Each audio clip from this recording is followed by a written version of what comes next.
1-800-316-1738.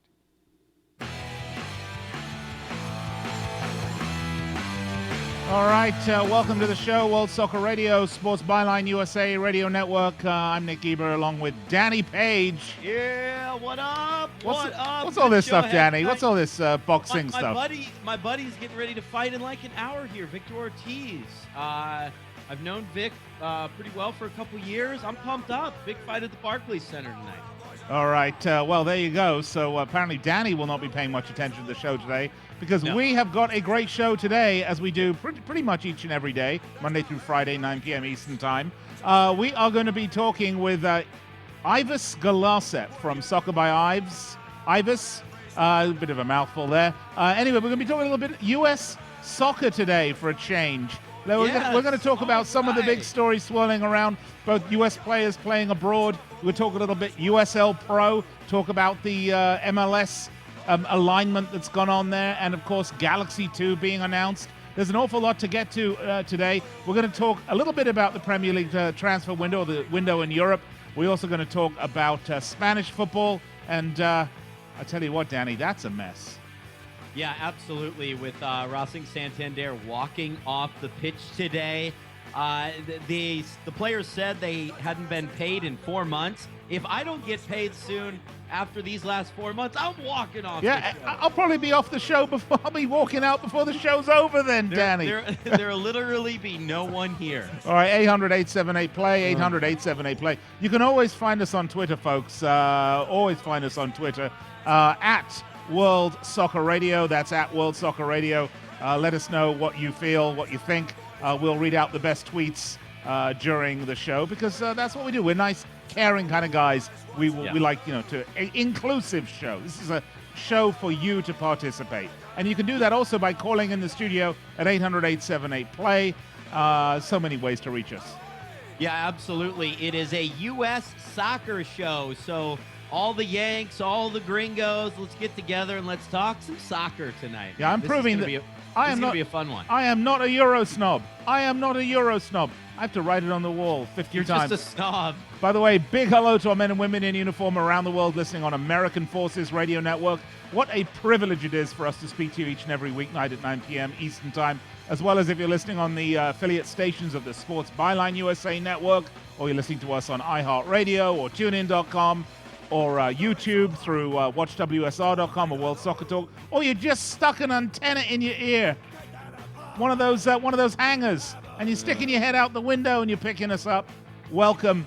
Reminder, each and every weeknight, 9 p.m. Eastern Time. We'll be right back.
right, welcome back to the show, World Soccer Radio, Sports Byline USA. Nick Geber and Danny Page with you. Yeah. I'm going to take a little sort of break today from all of our Premier League talk over the last... From your Euro snobbery. My Euros... is probably appropriately put. Back in the day, Danny, I was sent a very rude email message by a gentleman who was very upset with, at the time, the topic of the show that we're mainly focusing in on Europe, and he called me in great big caps, which is shouting, right, that I was a lousy Euro snab. So I've always thought of myself as a Euro snab. Good. It's like some sort of freshwater European fish. I don't know, Euro snab. But we're going to take it easy on the Euro snabbery today, folks, because look at this. Look at this. We already had a tweet coming in from Eric Hunt. Looks like he's in Kansas City. He says, "Weird. I choose today to listen to a World Soccer show, and it's a focused U.S. show. I guess it's to ease me in gently." Yeah, trust me. We don't do this every week, every day. But we will be doing it more and more. Before we do, though, we got to talk a little bit about the transfer window in Europe, which is closing tomorrow. So by the time we're on the air with you tomorrow, it will be closed, slam shut. Arsenal supporters everywhere will be crying into their French wine as they nibble on the end of their baguette, because it certainly looks like so what Arsene you're saying Wenger's is that not we're going to not be doing talking much. about No, we will. US But this is soccer segment one, Danny. We discussed this beforehand. We did actually prepare.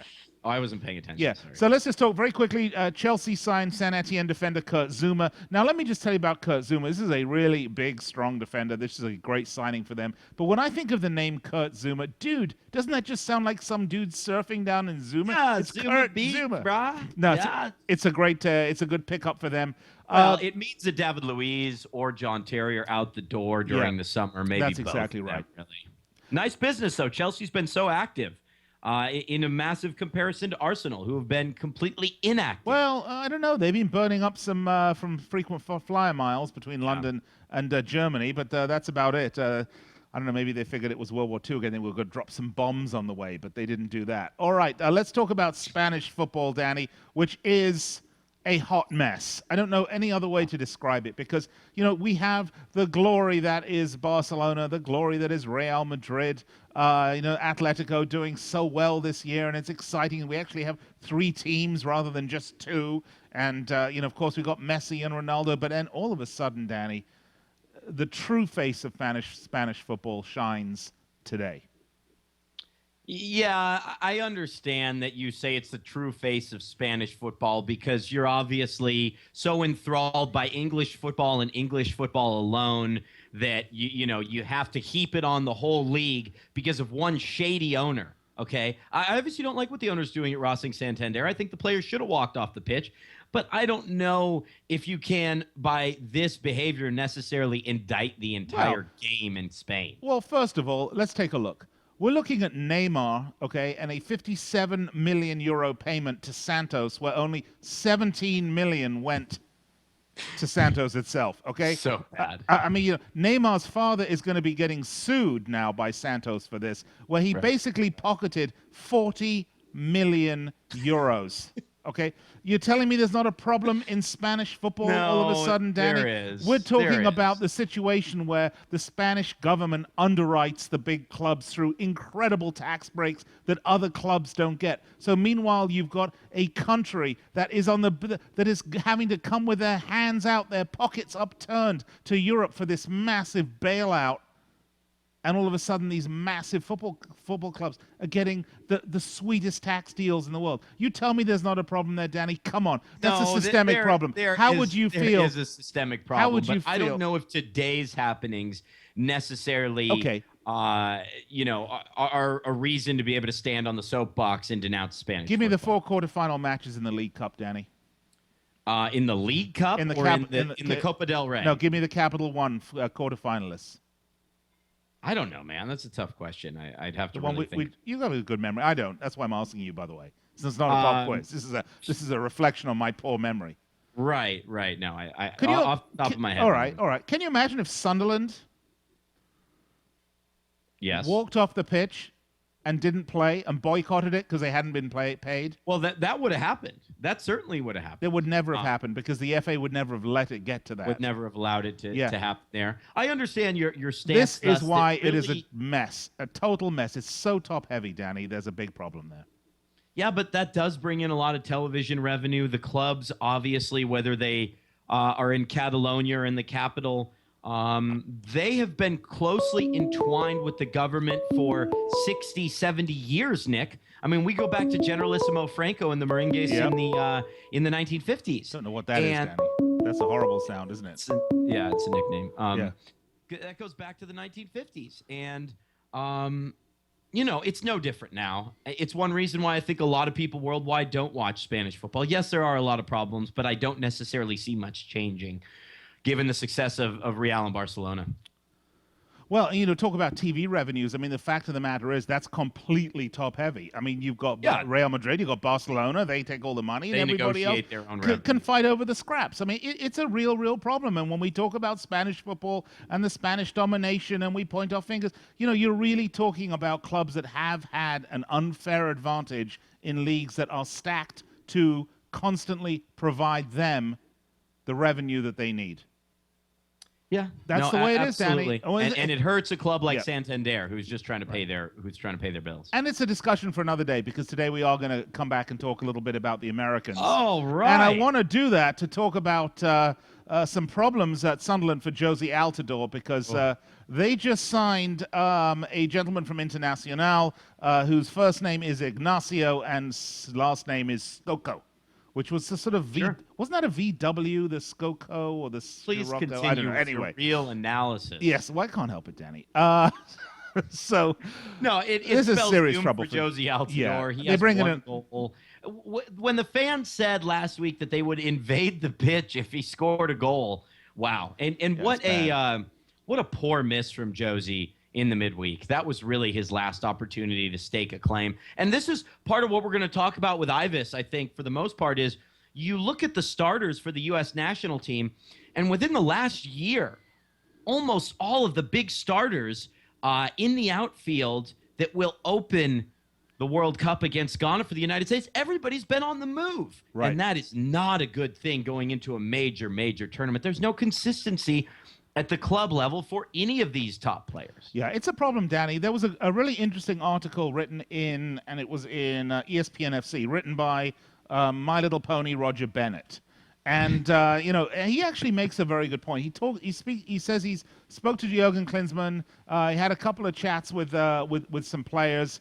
And the fact is that, that there's not a great market for American players abroad, number one. And number two, American players aren't finding it that interesting of a market as much as they used to anymore, unless you're in that top tier, unless you're that top 4 or 5 players. It's a fascinating article because, first of all, I think there's two things going on. I think Major League Soccer has improved so much that it is finally at a point where it can provide the competitive competition, and I know that sounds like a self-descriptive word, the competitive competition that these top players need. They can find it here. Yeah, it's not as good as the Premier League, but are you telling me that you'll be better off if you're a player like Josie Altidore going to the Swedish league, or even, in my opinion, by the way, the Dutch league, than coming Turkey? back?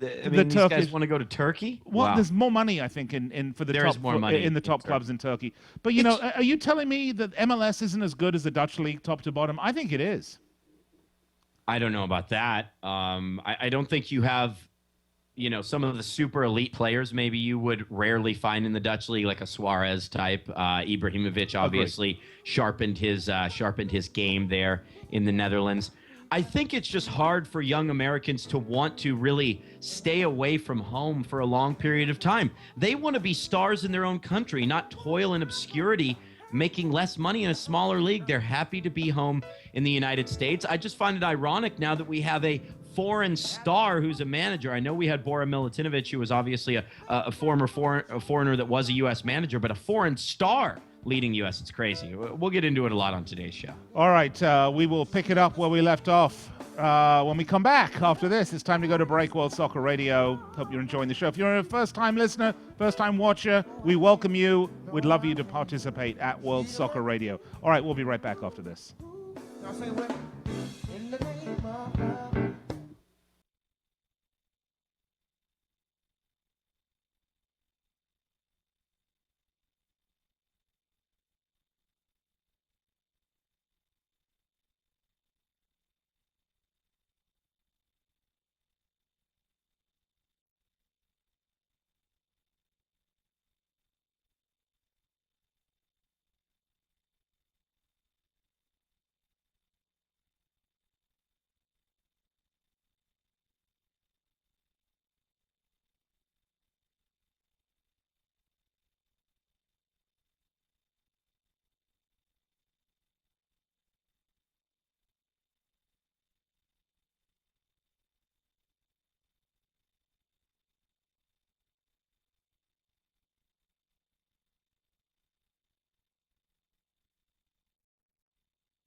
All right, I really have no clue what that music is, but welcome back to the show, World Soccer Radio, Sports Byline USA. At least I have a clue who I am, and I also have a clue who Danny is. He's with me here.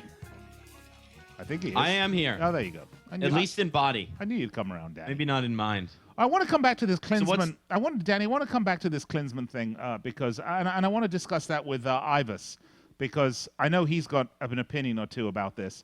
It's just ironic, really, more than anything. Well, it really is. But I actually want to talk about another American. I want to talk about Clint Dempsey for a minute. Because I really feel for Clint Dempsey. I do too. I love the guy. In the worst. I mean, I feel so bad for Clint Dempsey because I don't know who his agent is or his advisors, but whoever they are, he should fire them immediately. And why is that? Because, Danny, here's a guy that was hitting all sorts of heights at Fulham. Now, look, Fulham, a mid-table club at the time. They weren't, going to take over the world. They weren't going to be the top team in Europe. But, a really good, solid Premier League club. He was making a good living there. Not, maybe he could have made more elsewhere, as we found out. But, Fulham, a good club. He was the big man on campus at Craven Cottage. Yes. He then decides to do what we've been asking people like Landon Donovan to do throughout the time that they sort of were in and out of Europe. Go to a which big is club. to push himself to the next level. He leaves the situation of Fulham. He goes to Spurs, where he falls into this bizarre system that Andre Villas-Boas messed. I understand. that I he know the history. created. I know what happened. Right, exactly. Get to your point. But our Get to listeners your might point. not know the history, Danny. Remember, They it's know more the than just you and history. I. And doesn't see really much playing time, but wants to go there, and then comes back to the U.S. So are you in a saying much you don't heralded think move. the MLS move was a good idea? What part of it don't you like that his advisors advised him on? Well, I do actually think the MLS move was the right move for him at the time, and will be. And he will come right. Look, he's a great player. You don't just suddenly become an average player because you move clubs. I've talked about this over and over again. There's so many things that go on: the system, the environment, how much playing time you get, the expectations, all these things. There's a whole list. We could make a big list of it. But I think it's been one misstep after another, and I think timing-wise, bringing him back, having him come back to Seattle was, maybe not the right time, Danny. I can understand that. I think one of the things that can become difficult, Nick, in the MLS to Europe transfers and vice versa is the way that those transfers affect where players are in their season and their rest after a season or their preparation for their next season. I think one of the hard parts for Dempsey is that he finished a season, he transferred, and he was in some ways expected to be ready to go right away for this club. And I know that he didn't debut until right around the time he would have started in the English game as well. But he's supposed to be ready for players in mid-season form, while he's just physically ready for the beginning of the season, just having finished 10 months in Europe. So I think that was a bad time. He got no playing time at Spurs. I mean, he did also get no playing time. I mean, he got no playing time at Spurs, period. So, he went from being really on the boil at Fulham, where he was the man and he was knocking goals in, where he was really standing up and being counted, to a situation at Spurs where he was the last man in the rotation, literally. He did score the big goal against Man United, so forever love him for that, right? But to come back to MLS, to be expected to just drop right in and make a difference. Unfair. And it's unfair, Danny, because MLS is a much higher level than people are prepared to admit it is. And we are self-loathing creatures here in the United States when it comes to our own league. And we are afraid to admit that MLS is played at a decent level. Look, it's not the Premier League, it's not the Bundesliga, it's not La Liga, and it's not Serie A. But I'll tell you what, you can look at it on par with just about any other league out there. And there are better teams in France at the top, and there's better teams in the Dutch league at the top, as you pointed out. But on the whole, league to league, it's as good as any of those A minus B tier leagues. Well, I think today is a fine example with Freddie Montero signing for Sporting Lisbon on a permanent. Oh, that's right. That's and did you see Montero's buyout clause in this new deal? It's like 60 million euros. Yep. I mean, they fancy this young player. I guess he's not as young anymore now, is he? But they really fancy him as one of the best in the Portuguese league. And I think that fuels your point. As far as Dempsey, I just have one question that you would probably understand quite well, and being a Liverpool supporter would have a stronger opinion on. What if the transfer to Liverpool had gone through for Clint Dempsey? Does that positively affect where he is in his career? Is he still playing in front of the Kop? It's a great question. Because remember, it went down to the very last day, and that's a question we can put to everyone on Twitter at World Soccer Radio. Yeah, but if you put the question through to Keith Costigan, who was there at the time that discussion was happening, he will tell you they were not nearly as hot on Dempsey as everybody thinks. As everybody thought. Yeah, right. And there's a lot more. There's a lot more rumor. The story goes that FSG just didn't want to let go of an extra £2 million for him. For the older, the story was that FSG didn't want to sign a player of his ripe old age. That they were willing to invest, but in younger players. I hear that's nonsense. I hear that they were not nearly as close to signing him as people think, and that his options were in fact limited. And we know that his options were limited. But either way, I think whoever has been giving him advice, they should be getting fired, because that was in your opinion, advice. Is this going to hurt? And this is what I want to talk most to Ives about. How much is his movement, whether it be from Tottenham to Seattle and then back to Fulham on loan, and then back to Seattle. Is his movement, how detrimental will that be to his performance this summer? Because I'll be honest, in the end, that's what matters to me beyond anything else in world football, are those 3, 4, even 5 games that my nation plays in the World Cup every 4 years. And I'm worried about his form and the form of a lot of players who have been uprooted from clubs they had, come to know slightly well. Well, Danny, what it comes down to with Clint Dempsey is one thing. His heart, his desire, his grit, his nerve, his steel. Does he want to, even if it's been rough for him, and it has been rough for him. And he is getting older. And he is getting older. But is Clint Dempsey the man that is going to take this chip, this desire to prove that he is still that great player that was playing at Fulham? Is he going to take that to Brazil with him, and is he going to make a point? Because I'll say this, and I'll say this again for the last time. He's not that much older that it would make that much of a difference. You don't become a bad player just because you move from Fulham to Spurs to Seattle. The same player is still there. It's the system, it's the environment, it's the pressure, it's the expectations. I think Clint Dempsey is a fighter. He's the type of guy I think that will rise to the occasion, Danny. So I actually think in some ways it could be stoking the fire rather than creating a problem. I completely disagree with you. To me, success in football is all about environment. It's about your mental comfort. It's about the way a team plays. It's about what training sessions are like with teammates. When players are uprooted and move to a new environment, it really does take a lot, Nick, away from their play because they're affected mentally. And listen, Dempsey's move to Tottenham, he had some decent moments, but he was never the player he was when he was at Fulham, and he still hasn't been that same player at Seattle. Why wasn't he the player? Because he wasn't prepared for that environment. No. Because he changed his surroundings. He had to change his approach and where he played on the field. Right. Yes, absolutely. No, because he fell into a totally different system. By the way, would love to hear from you. What do you think about this? What are your opinions about Clint Dempsey? Is he going to shine at the World Cup? Should he fire his agent? That's certainly what I think. I'd be firing that agent. At World Soccer Radio on Twitter. Let us know how you feel. Of course, you can always call us in the studio at 800-878-PLAY. I got a couple tweets here, Nick. 878-PLAY. Go for it. Let's see. One of our regular listeners, D-Mac, says Josie may be following Jermaine Jones to Turkey. I wouldn't be the least bit surprised. If there's anyone that will break that, it's Ives Galarcep. How about at Idaho United, Ed Hart says, USMNT fans want to forget Dempsey's time at Spurs. And he's right. Yeah. I almost want to have the bizarro universe where he just stayed at Fulham and kept doing his thing. And I think Fulham might not be in the dire position they are now even. I think he was that important of a player there at Fulham. But, I mean, he thought he was going to leave Fulham, slot right in at Spurs, be that superstar, make their way into the Champions League, play on the biggest stage, because that's what he wanted, Danny. And that's what his people told him. Going back to what you said, that's what his people told him. That's right. But his people didn't understand Andrei Villas-Boas, didn't understand the system, overestimated Spurs' ability to get into the Champions League. Big mistakes.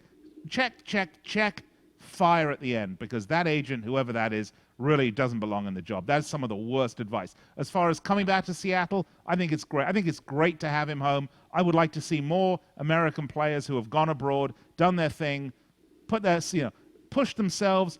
But you don't have to stay there and retire. You don't have to be Brad Friedel. You don't have to develop a bad accent. Come home and play the game and help grow the great game here. Develop a bad accent. While you've still got legs. Come back to it. He has a thicker accent than you. I know he does. He does, absolutely. But that's just my opinion, Danny. I mean, I like Major League Soccer, and it is going to grow and grow. But as I said to you before, we have self-loathing in this country about our own league. It is not nearly as bad as people make it out to be. It's a competitive league. It's a decent league. It's an A- B tier league. What's wrong with coming back to play there? Here's one last comment from at Bernie_J at World Soccer Radio. Dempsey has not looked like he was comfortable since he was in Fulham, including time with the U.S. men's national team. That's my point. He's not comfortable. His play has fallen off.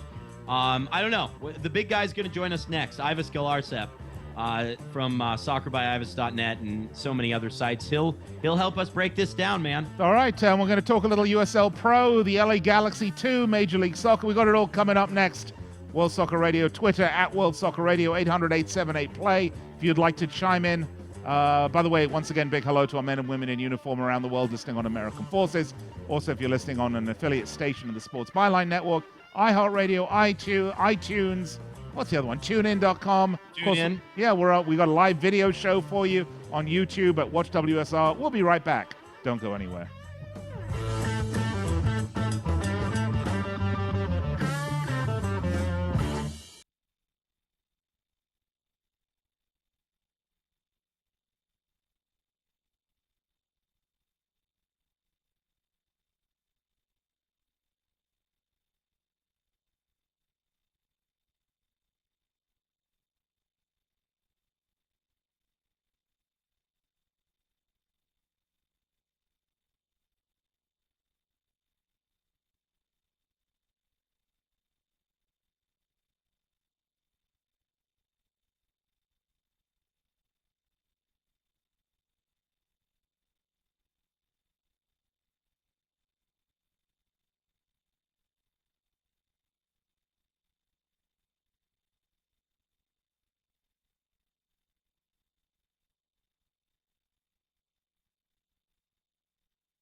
All right, welcome back.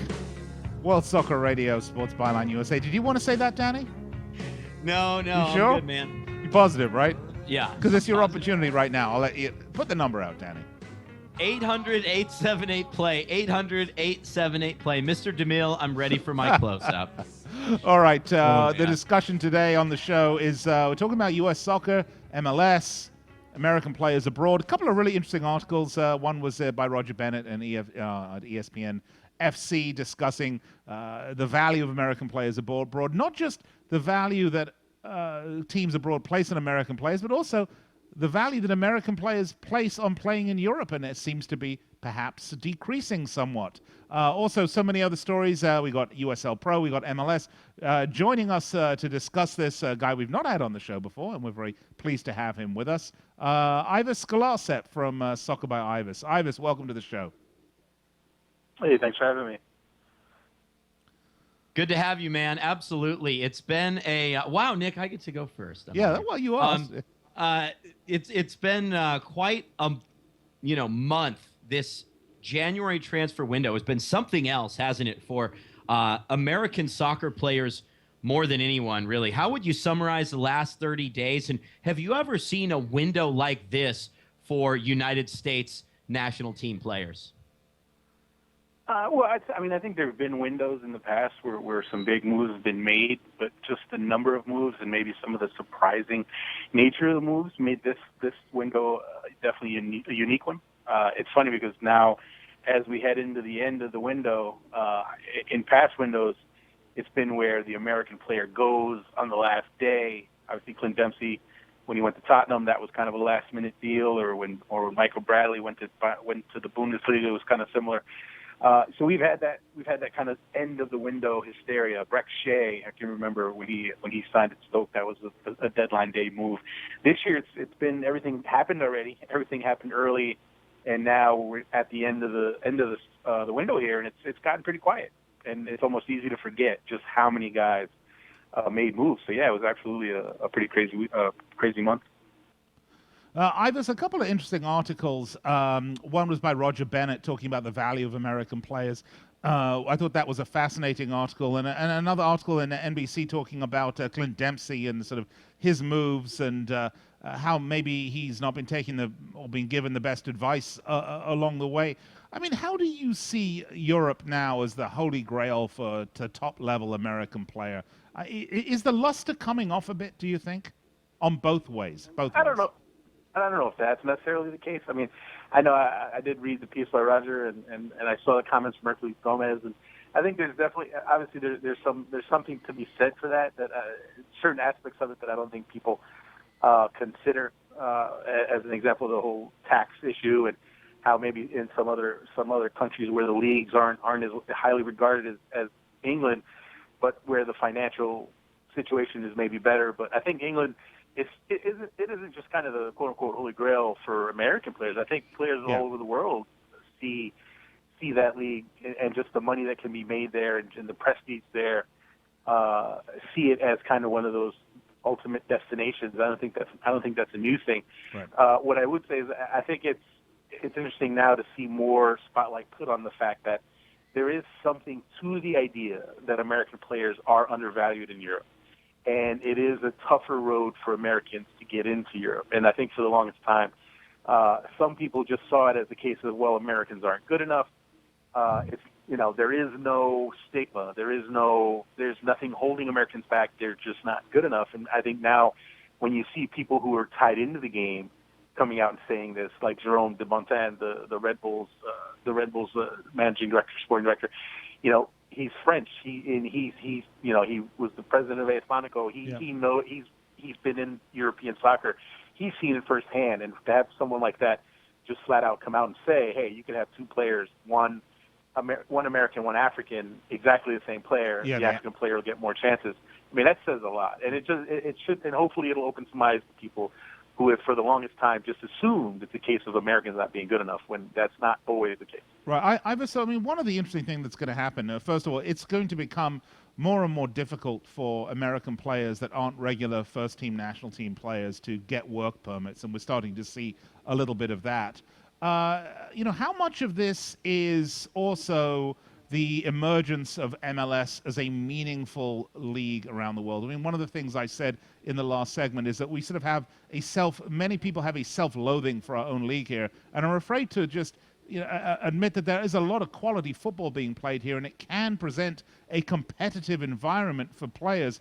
I mean, how much of the gravitational pull of MLS, how much more do you think that will become in the not too distant future? Well, I think we're still at a point where MLS players who are in the league already or who started out in MLS and are current MLS players, I still think most of them are going to still see Europe as a big step, only because the salaries for players starting out in MLS and who have put in early years in MLS are pretty low, right? And the guys who are making the big money now generally are guys who've gone to Europe and boosted their market value and have come back and can generate larger salaries. There are a few exceptions to that. Obviously, Omar Gonzalez is an example. Obviously, Landon Donovan, though Donovan didn't hurt himself going to England and playing well there on loan the few times that he went. So I think he helped his cause in that regard. It just took him long enough. What's that? It just took him long enough. Yeah, I know, right? So, I'd say it's still MLS is improving, and that's the thing. I think people who don't follow the league just refuse to admit it and refuse to believe that could possibly be the case. But it is much better than it was. No one's saying it's on par with the top 4 leagues in the world or top 4 leagues in Europe. It's not on that level. I mean, no one's saying it is. Even top 5, top 6. I mean, you could say right. The French league, the Dutch league. I mean, those 6 leagues. Spain, Germany, England, Italy. I mean, that's another level. And everyone can see that and admit that. But obviously, not everyone is just going to leave MLS and go over there. Obviously, in England, you need a work permit. Right. There are foreign player limitations. So there's things that keep American players from going over there. But the MLS is improving, and now you'd like to see salaries improve, and hopefully with this next collective bargaining agreement, the salaries will go up to a point where players can choose to stay and not have to have it cost them so much money to stay. Well, it's a great segue, actually, a great segue opportunity. Just one very quick comment before we do segue. In the past, U.S. players would have been looking at the secondary and tertiary European leagues, the Swedish league or playing in Norway. And now I think that's where MLS is standing up and saying, hey, you don't have to go play in Norway. You don't have to go play in Sweden. You can come here and play. And I think that's the alternative, right? Right, I agree. I think that you're seeing fewer of those kind of situations now where an MLS player leaves the league and goes to one of those, Norway, Sweden, Denmark. I mean, I think nothing against those leagues, but I think MLS has closed the gap on those.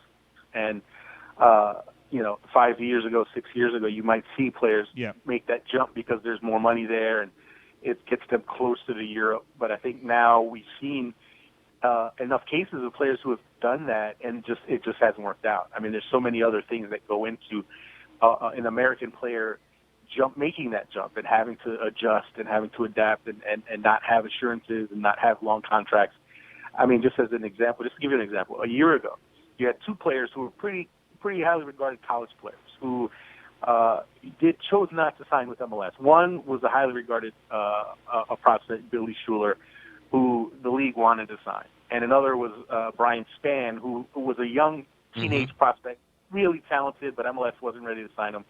Both those guys went off to Europe. And there was this question of, are college prospects now going to just bypass MLS, go straight to Europe? Is this going to be the trend? Well, both those guys went to Europe. They went to Sweden, lower division Sweden, and it didn't work out for either of them. And now they both came back. They both signed with MLS. They're both on less money than they probably would have earned if they had just gone the normal route through MLS. And I think, if anything, that is kind of a very clear sign to everybody that it's not always greener. The grass isn't always greener on the other side, and maybe MLS is a league you should try out when you're first starting out. Ives Galarcep, our guest. Obviously, you can find him at Soccer by Ives on Twitter and soccerbyives.net. Everyone has their own opinion with the recent movement of United States players really over the last year, where that leaves the U.S. men's national team. Obviously, the draw doesn't help either, Ives, but for a U.S. national team diehard like myself, where do you see the team right now, and what do you think they're capable of looking, into your crystal ball, say 5.5 months away from the start of the World Cup? Well, I mean, the thing is, right, if you look at what the team showed last year when they're healthy and when everyone's together and what they're capable of, this U.S. team has the ability to be one of the best teams we've ever seen, one of the best American teams, one of the best U.S. national teams. For me, I think it's hard to argue that it isn't the deepest team that we've seen the U.S. have in a long time. Now, whether that translates into results, that remains to be seen, especially when you have quite a few players who there's some question marks about. Josie Altidore, I mean, he was unstoppable last summer. He was unstoppable in 2013 when you think about what he did with AZ, what he did with the national team qualifying, what he did even in August scoring a hat trick against Bosnia. I mean, he was really on form, and now he's not. Obviously, he's struggling at Sunderland. There's a lot of questions about, will he keep getting playing time? Will he find the goals? Because he obviously hasn't. He has 2 goals in all competitions. And he's a big piece of the puzzle for the U.S. And then you have Clint Dempsey, who obviously made the move to Seattle and struggled. And now there's a lot of concern. It's surprising to me, actually, how much concern there is about him. Because, I mean, here's a guy who's gotten it done for so long. And now, yes, did he go through a struggle? Yes. Did his move to Seattle, did Did he show a dip in form and have a tough 5 to 6 months? Absolutely. But the idea that now he's forgotten how to play, or he's no longer at that, it can be at that level. I think people are writing him off a little too quickly. That's my point exactly. Right. I think he will be fine. It's funny. It's always the "what have you done for me lately" kind of thing. But I mean, for me, he will once we get to the World Cup, he will be there and he will be fine. So for me, I think this U.S. team could do really well, but it's going to need to figure some things out. Joel Ciatzador needs to get his form together. We need to figure out who the left back's going to be. And the center back tandem needs to really kind of get some more games together and continue to improve. Matt Beasler and Omar Gonzalez, I still think those are the guys. So I think this U.S. team could do well. I know a lot of people don't think they can make it out of the group. I happen to think they can. I think the games line up in a way that it's the best possible order for the U.S. because I think Ghana, if you want to argue, some people argue this, but for me, I think that's the best game they could have at the first game. Right. And I think if they play Germany, with Germany being 2-0 and looking to rest players, I mean, you couldn't ask for a better situation than that, right? So I think the U.S. can make it out of the group, but I'll agree with Tim Howard, who said they're really going to have to play some really good soccer and almost perfect games to get out of the group. Ives, unfortunately, we are running out of time. Wish we had a little longer with you. Love to have you back on maybe next week to talk about a topic we didn't even have time to get to, which was MLS and USLPro and the Galaxy fielding a USLPro team and what that whole relationship means. We really would love to get into that with you. Hopefully, you'll have some time for us next week. We can reconvene on this topic. For sure. Anytime. All right. Ives, thank you, man. Good stuff. Yeah, thanks so much, Ives. And it's Soccer by Ives is the site. You can find him on Twitter at Soccer by Ives. Ives Galarcep, thank you so much. Really a great voice for the game. All right, World Soccer Radio, Sports Byline USA, Nick Ebert, Danny Page. Once again, want to thank Ives for coming on. And Danny, we have to rebook him because we didn't even get to half of what we wanted to talk about. He's a busy guy, though. Yeah. We look forward to having him on again soon. Awesome dude. Awesome. Yeah, absolutely. He knows a lot more than us. Let's put it that way. Oh, absolutely. All right, so we'll be right back after this to wrap it up here on the Sports Byline USA Radio Network.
All right, welcome back.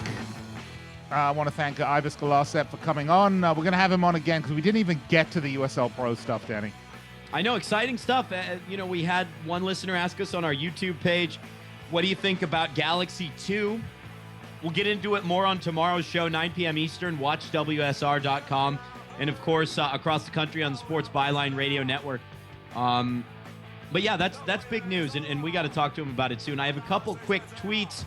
Seth, at Seth_Hunter M, says, I am listening. At Soccer by Ives is a must listen. And then Bernie Wilkinson says, U.S. players have a tough time getting into BPL unless they are goalies. Oh, boy, that one hurts. That one hurts me, Nick. But there's a kernel of truth. I mean, the American goalkeeper is respected.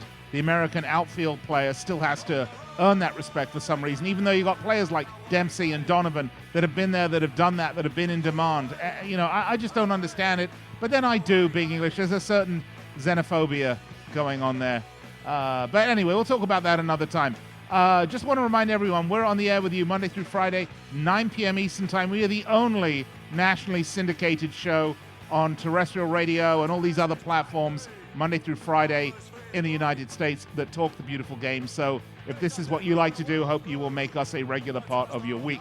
Write us in your book in Sharpie, not in pencil. I don't like that lack of commitment. And if you have one of those electronic devices, Danny, what do you young whippersnappers call them? A smartphone or something? Call it an iPhone. Yeah. You got one of those things. Put us in there too, so that you'll tune in every weeknight, 9 p.m. Eastern Time. We'll be back on tomorrow. We're going to give you our Premier League preview, and we're going to talk a little USLPro MLS tomorrow as well. So be sure to check back with us, 9 p.m. Eastern Time, on this very same network. Meanwhile, by the way, one more time, I'd like to thank Ives for coming on. I'd like to thank everyone in San Francisco, even you, Danny. Even though you're not in San Francisco, but, By the way, folks, coming up next, a true legend of the game, a broadcasting game, that is, Mr. Ron Barr, right here on the Sports Byline USA Network. You stick around for Ron. Cheers. Have a great night. We'll speak to you tomorrow, 9 p.m. Eastern. All right, dudes.